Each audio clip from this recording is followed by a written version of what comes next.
Assalamualaikum, apa khabar semua? Terima kasih kerana sudi singgah ke channel saya. Saya harap semua penonton berada dalam keadaan sihat dan bahagia selalu, insya-Allah. Pada video kali ini saya nak ceritakan dua kisah seram. Kisah pertama adalah berkenaan dengan sebentuk cincin. Cincin batu yang berwarna hitam. Dan kisah kedua adalah kisah seram cleaner part time.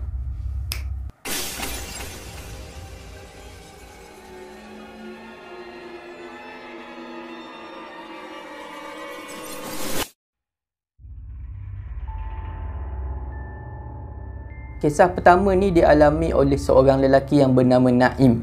Naim ni adalah seorang lelaki yang dah berumur 40, lewat 40-an lah. Dia dah kahwin dan ada dua orang anak perempuan, anak remaja lah. Naim ni dengan keluarga kecil dia hidup dengan bahagia. Naim bekerja sebagai seorang pegawai di sebuah syarikat swasta. Dan isteri Naim pula adalah seorang peniaga kecil-kecilan, menjual barang-barang kosmetik. Setiap kali tiba malam minggu, Naim ni suka bawa keluarga dia pergi jalan-jalan di pasar malam. Selalunya kalau Naim keluarga ni pergi keluar ke pasar malam, dia orang ni cuma jalan-jalan je lah. Spend time sama-sama kan. Tengok orang jual pakaian, jual barang-barang, beli makanan, beli minuman, lepas tu balik. Pada satu malam ni, Naim dengan keluarga dia keluar malam minggu, keluar pergi pasar malam. Pada masa tu ada satu benda yang menarik perhatian Naim ni. Pertama sekali, Naim ni bukanlah seorang yang suka memakai aksesori di tubuh dia. Tak kira lah jam ke, cincin ke, dia memang tak berminat lah. Yang ada di tubuh dia cumalah cincin kahwin. Tu saja. Tapi tak tahulah kenapa pada malam tu ada satu benda ni yang menarik perhatian Naim. Benda tu adalah sebentuk cincin. Cincin batu yang berwarna hitam. Bila Naim nampak aja cincin tu, dia terus rasa berminat. Dia pun pergilah hampiri meja cincin tu. Meja orang yang jual cincin tu. Cincin tu terletak dalam satu kotak kayu. Bersama dengan cincin tu, ada banyak lagi cincin lain. Tapi cincin lain ni tak menarik perhatian Naim. Cuma cincin yang berbatu hitam tu je yang menarik perhatian Naim. Naim pun ambil cincin tu dan cuba pakai. Bila Naim ni pakai, dia letak kat jari manis dia. Cincin tu longgar, macam tak padan. Dia pun cuba lagi dekat jari tengah. Bila sampai kat jari telunjuk, barulah cincin tu elok, padan dengan dia. Masa tu penjual cincin ni cakap, "Bang, cantik cincin tu kalau abang pakai. Saya jual murah je. RM10 je bang." Lepas tu Naim ni, dia tanpa berfikir panjang, dia pun bayar orang yang jual cincin tu dan terus pakai cincin tu. Bila dah pakai cincin tu, Naim ni berjalan-jalan lah dengan keluarga dia dekat pasar malam tu, makan, minum. Lepas tu balik dan dia orang ni tidur. Pada malam tu, Naim dapat mimpi yang buruk sampai dia terjaga tengah-tengah malam. Terjaga dalam keadaan terkejut. Dan perkara tu berulang pada malam-malam seterusnya. Selain daripada mengalami mimpi yang buruk, ada lagi perkara lain yang berlaku kepada Naim. Naim ni selalu bergaduh dengan isteri dia. Benda-benda perkara-perkara yang kecil pun boleh menyebabkan Naim ni bergaduh dengan isteri dia. Tapi, selain daripada perkara-perkara buruk ni, mimpi buruk, lepas tu selalu bergaduh Naim dan juga isteri, ada juga perkara yang positif berlaku pada Naim dan juga isteri dia. Naim di tempat kerja, tiba-tiba dia dinaikkan gaji. Isteri Naim ni pula, yang berniaga kecil-kecilan ni, tiba-tiba mendapat untung yang banyak, mendapat hasil jualan yang banyak. Tiba-tiba ramai pula orang yang beli produk kecantikan daripada dia. Jadi semua benda ni berlaku dengan serentak. Perkara buruk dan juga perkara baik. Sedar tak sedar dah sebulan berlalu. Dan dah sebulan jugalah Naim ni tak pernah sekali pun tanggalkan cincin tu daripada jari dia. Tak ada apa yang berubah sepanjang sebulan tu. Naim ni masih lagi bermimpi perkara yang buruk pada malam hari dan selalu bergaduh dengan isteri dia. Sekarang ni Naim dengan isteri dia dah jadi macam orang asing di rumah. Tak bercakap apa pun, tak bertegur siapa pun. Dan anak-anak Naim pula dah tak duduk dengan dia orang. Duduk dengan mak saudara, iaitu adik kepada Naim. Sebabnya dia orang ni dah bosan, dah serabut. Hari-hari tengok mak dan ayah dia orang ni bergaduh. Tak pernah sekali pun Naim ni berfikir, apakah punca yang menyebabkan keluarga dia jadi macam tu. Sampailah satu hari ni, ayah mertua Naim datang ke rumah. Sajalah nak melawat, nak tengok keadaan Naim sekeluarga, nak tengok anak cucu dia lah. Masa tengah bersembang tu, ayah mertua Naim ni terperasan Naim ni memakai cincin yang berwarna hitam. Cincin batu yang berwarna hitam. Tiba-tiba ayah mertua Naim ni bersuara, "Naim, kau kena cabut cincin tu." Ayah rasa tak sedap hati bila tengok kau pakai cincin tu. Mula-mula Naim ni rasa pelik juga. Kenapa tiba-tiba ayah mertua dia suruh dia cabut cincin tu? Tak pasal-pasal kan? Tapi akhirnya dia ikut juga. Dia cubalah tanggalkan cincin tu. Tapi tak boleh. Dah puas dah Naim ni cuba tarik cincin tu keluar daripada jari dia. Tapi tak boleh. Cincin tu seolah-olah macam dah melekat dengan kulit jari dia. Sampai jari Naim dah jadi bengkak, dah jadi biru. Makin Naim ni cuba tarik cincin tu, makin sakit jari dia. Cincin tu terasa makin ketat. Akhirnya Naim ni dah tak tahan, dia rasa sakit sangat. Dia pun pergilah ke hospital.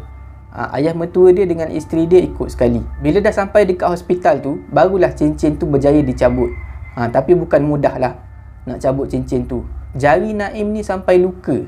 Dan Naim ni terasa kesakitan yang teramat sangat. Lepas cincin berbatu hitam tu berjaya ditanggalkan daripada jari Naim, barulah ayah Naim ni mula bercerita. Sebenarnya ayah Naim datang ke rumah pada hari tu ada sebab. Malam sebelumnya, ayah mertua Naim dapat satu mimpi. Dalam mimpi tu, ayah mertua Naim nampak Naim sekeluarga dikepung oleh sekumpulan makhluk. Makhluk yang hodoh dan mengerikan. Mulut-mulut makhluk tu semua berlumuran dengan darah. Dan disebabkan mimpi itulah, ayah mertua Naim ni rasa tak sedap hati dan rasa macam ada benda yang tak kena terjadi dekat Naim sekeluarga. Dan memang betul lah apa yang ayah mertua Naim tu rasa. Bila ayah mertua Naim nampak aja Naim pakai cincin hitam tu, dia terus rasa meremang satu badan. Dan dia rasa tak sedap hati. Bila Naim dah tak pakai cincin yang batu hitam tu, barulah keadaan kembali pulih macam biasa. Naim dan juga isteri dia kembali mesra macam dulu. Anak-anak pun dah balik semula ke rumah. Dan diorang ni jadi mesra lah, menjadi harmoni macam dulu. Cuma ada satu benda aja yang kekal pada Naim, iaitu parut dia, parut dekat jari tu. Setiap kali Naim tengok parut luka dekat jari dia tu, dia akan teringat apa yang pernah terjadi dekat Naim dan juga sekeluarga, dekat diri dia dan juga keluarga dia. Lepas kejadian tu, setiap kali Naim pergi ke pasar malam, Naim mesti akan cari penjual cincin tu. Tapi Naim dah tak jumpa orang yang jual cincin tu. Untuk kisah kedua ni, saya akan gunakan nama samaran Julie untuk memudahkan penceritaan. Julie adalah seorang cleaner part time. Dia akan buat pembersihan rumah kepada sesiapa yang memerlukan khidmat dia. Pada satu hari ni, Julie dapat satu klien pasangan suami isteri yang tak ada anak. Dan pasangan suami isteri ni dah banyak kali ambil khidmat Julie untuk membersihkan rumah. Rumah klien dia ni adalah rumah 2 tingkat. Pada satu hari ni, semasa Julie dah nak habis bersihkan rumah, klien dia yang suami isteri ni bagi tahu Julie, dia orang nak pergi kedai nak beli barang. Jadi tinggallah Julie seorang-seorang dekat rumah.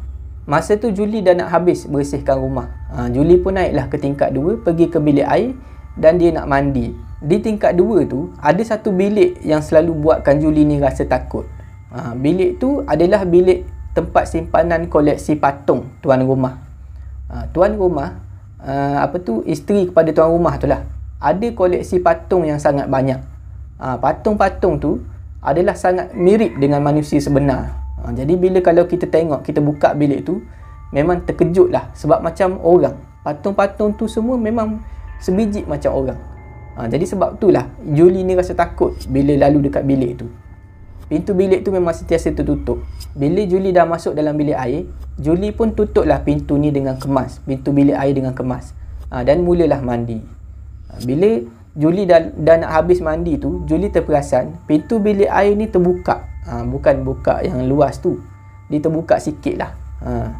Jadi tak apalah, Julie ni fikir mungkin pintu tu rosak. Tiba-tiba pada masa tu Julie ni terdengar di tingkat bawah ada satu bunyi. Bunyi orang letakkan barang atas meja. Lepas tu ada pula bunyi orang buka plastik. Jadi Julie fikir mungkin tuan rumah dah balik. Lepas tu Julie terdengar lagi satu bunyi. Julie dengar bunyi tin bergolek atas lantai. 3-4 kali Julie terdengar benda yang sama. Jadi Julie memang yakin tuan rumah dia dah balik. Julie pun tutup paip air semua, lap badan, pakai baju dan keluar daripada bilik air tu. Sebelum Julie ni turun ke bawah, Julie ni pergilah dekat tingkap yang ada dekat tingkat 2 tu. Dekat tingkap tu boleh nampak pemandangan luar, pemandangan halaman rumah, depan rumah. Jadi Julie pun tengoklah. Bila Julie tengok, Julie tak nampak pun ada kereta tuan rumah tu. Bila Julie nampak macam tu, Julie ni rasa pelik lah. Tadi dia dengar bunyi macam ada orang letak barang atas meja, bunyi orang buka plastik, bunyi tin bergolek atas lantai. Tapi tiba-tiba tak nampak pula kereta. Lepas tu barulah Julie ni terfikir balik. Boleh jadi juga tuan rumah dia memang tak balik lagi sebab dia tak dengar bunyi kereta tadi. Julie pun tutup lampu tingkat atas dan dia pun turun ke bawah. Julie cek dekat dapur semua, memang tak ada orang. Memang tuan rumah tu tak balik lagi. Julie dah mula rasa takut, rasa cemas. Bukannya apa, dia fikir takut kalau ada orang pecah rumah, nak mencuri, nak merompak. Julie pun keluar daripada rumah tu. Bila dah sampai dekat luar rumah, Julie pun call lah tuan rumah, tanya ada kat mana. Tuan rumah pun cakap on the way nak balik. Kejap lagi dia orang sampai. Bila dengar macam tu, Julie pun masuklah balik ke dalam rumah, duduk di ruang tamu dekat tingkat bawah. Masa Julie tengah menunggu tuan rumah tu di ruang tamu tingkat bawah, Julie ni terdengar seolah-olah ada budak-budak berlari daripada tingkat bawah nak pergi ke tingkat atas melalui tangga. Kuat bunyi tu. Bunyi tapak kaki yang kecil berlari-lari naik dan turun tangga. Lepas tu, Julie ni ternampak lampu di tingkat atas yang dia dah tutup tadi menyala. Dan Julie nampak bilik patung tu terbuka, lepas tu tertutup. Bila nampak aja keadaan macam tu, Julie ni memang takut lah. Julie cepat-cepat berlari keluar daripada rumah dan tunggu tuan rumah tu dekat luar rumah. Bila tuan rumah dah balik, Julie ni ceritakanlah apa yang dah berlaku. Tuan rumah masuk ke dalam rumah bersama dengan Julie sekali dan dia orang cek keadaan dalam rumah tu. Memang betul tak ada orang. Lepas mengalami kejadian tu, Julie ni memang rasa takut setiap kali nak pergi bersihkan rumah klien dia yang tu. Yang rumah yang ada patung tu. Tapi dia terpaksa beranikan diri juga sebab nak cari duit. Setakat tu sajalah video saya pada kali ini. Saya harap semua penonton terhibur. Jika anda suka dengan video ni, jangan lupa like, share dan komen video ni. Jangan lupa subscribe dan tekan butang loceng untuk dapatkan notifikasi video saya yang seterusnya. Pada anda yang nak kongsi kisah seram, boleh hantar ke alamat email yang tertera dekat bawah. Janganlah takut kepada makhluk, tetapi takutlah kepada pencipta sekalian makhluk. Semoga kita bertemu lagi di video saya yang seterusnya. InsyaAllah. Assalamualaikum.